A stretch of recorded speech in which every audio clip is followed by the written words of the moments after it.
250,000 ang capacity pero halos doble ang bumibiyahe araw-araw sa EDSA. Kahapon pinag-usapan sa Malacanang kung paano ito tutugunan. Isa sa mga pinalutang ng mungkahi, tanggalin ang EDSA busway para lumuwag ang EDSA.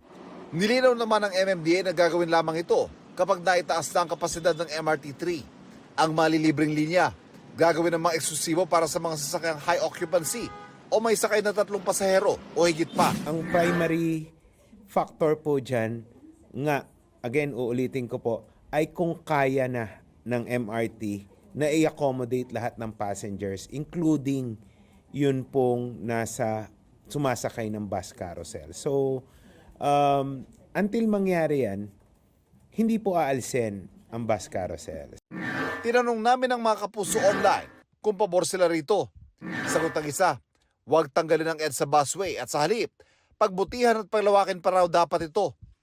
Komento naman ng isa pa, kapag inalis ang busway, mas magkaka-traffic dahil kung saan-saan magbababa ang mga bus.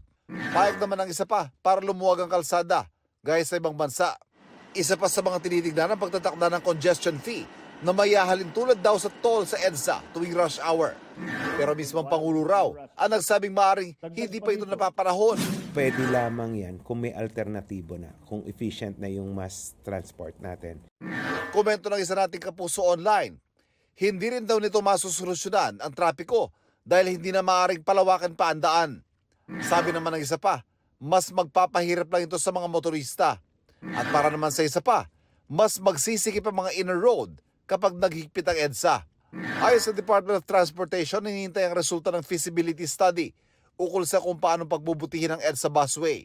Nanindigan ng DOTR na ang EDSA busway ay isa sa pinaka-efficient na public road transport system sa Metro Manila. Mahalagang hakbang daw ito para sa progresibong public transportation system.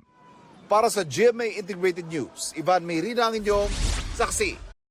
Mga kapuso, maging una sa saksi. Mag-subscribe sa GMA Integrated News sa YouTube para sa iba't ibang balita.